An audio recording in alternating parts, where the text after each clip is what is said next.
So I wanted to talk about one of the silliest things I've done, and that happened recently. And it wasn't even with students.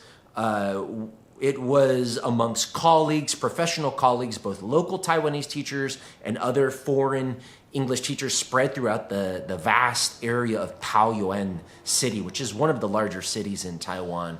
Basically, there was this conference where we were going to be doing seminars, professional work development. We were going to be doing workshops with one another and trying to learn from each other, also getting awards. And it was this whole big to-do. We were told to dress well, went to this special nice place called Royal Wedding where they have weddings. And anyways, I'll show you some of the pictures so you can get an idea of what it was like. Anyways, they had this award ceremony, and they started calling some of the local teachers to get awards, and the local teachers went up there very professionally and just sort of posed with the big wigs that were on stage. I think the main big wig was basically the head of education in all of Taoyuan. And these local Taiwanese teachers who were being distinguished and honored for their commitment to bilingual education in the city of Taoyuan, they were, very happy and honored to get the award, and they went up there and smiled. But it was just sort of nice and sort of like a pep rally. Woo woo, we're great teachers, yada yada yada. And then it was time for us foreign teachers to get awarded, and I thought, I'm gonna stand out. And I think maybe this is about my characteristic. Maybe this is the reason I like to do YouTube. I want a little attention, but particularly when I go on stage, I want to make an impression.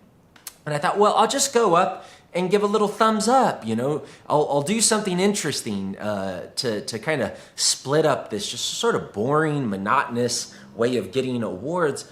But because I was placed kind of 16th place, a lot of the foreign teachers ahead of me ended up already doing funny things. Like some of them went up kind of goofy, some of them went up with a flag and sort of got the crowd going. And I was like, oh my God, what am I gonna do? I have the type of personality that I want to win. I want to be the best when I go on stage. I know that's so silly, so narcissistic, but I really do. I want to grab the audience's attention and I want them to remember me. So I was like, oh gosh, Ryan, I actually started worrying. I started getting nervous. Like, how am I going to capture this audience's attention? And then the idea struck me just before it was my turn. And the idea was this: Ryan, why don't you go on stage and just fall down flat on your face? Just do a hard fall right in front of the audience. Just eat shit. They'll definitely remember that.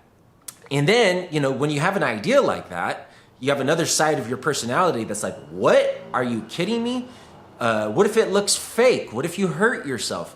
This could be a disaster. So I had this sort of like competing debate in my head whether or not to do this great big fall, whether or not it was the worst idea possible. I could become a laughing stock, especially if it's terrible or people just shake their head in pity for me.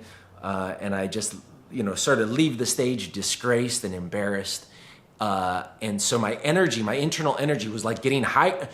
A lot of people might just be nervous going on stage, but now I'm like sort of conflicted on what am I going to do? I really want. So there was this desire, and that's what I recognized. And I'm not trying to be too mystical or philosophical or psychological about it, but I realized that the part of me that wanted to succeed, the part of me that wanted to crush it, was the part of me that was saying, take that fall. And the part of me that was saying, play it safe, don't do that. Just go up there, do a little thumbs up, and who cares if no one remembers you? You at least won't be embarrassed. I realized that was not the best part of me.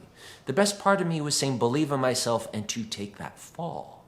So I thought, I better have faith in myself. I better listen to that voice, not the voice that says play it safe. I'm going to go up and have a big fall. And once I resolved that in my head, then my senses started to sharpen up, not trying to get too psychological, and I saw where the camera was placed, and I thought, oh, I better make sure I fall in front of the camera. So I ended up getting some footage of this. I had to sort of leverage a favor to get that footage. They didn't come so easily. So I'll end up showing you my fall, and you can judge from the audience's reaction whether or not it worked. So here is the fall.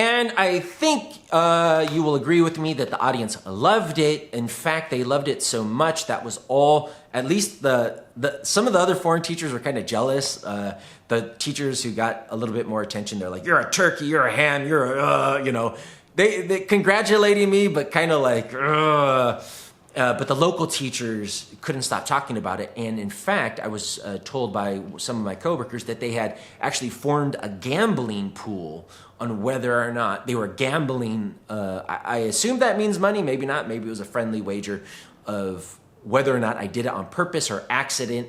And I just sort of played mysterious. And then later on, I told people that I did do it on purpose. But even today, I was told that some of the local teachers still think that it was on accident. But whatever, I followed that inner voice that said, have fun and believe in yourself.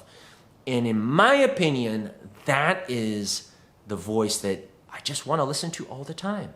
Not the voice that says play it safe, the voice that says have fun, take risks, and go for it. Be that little boy, that little silly guy who wants to have fun. And I guess that's one of the things I love about teaching English is that I have these opportunities. But in any case, thank you for watching this video. I wanted to share that with you. My name is Ryan Freeman. Bye-bye.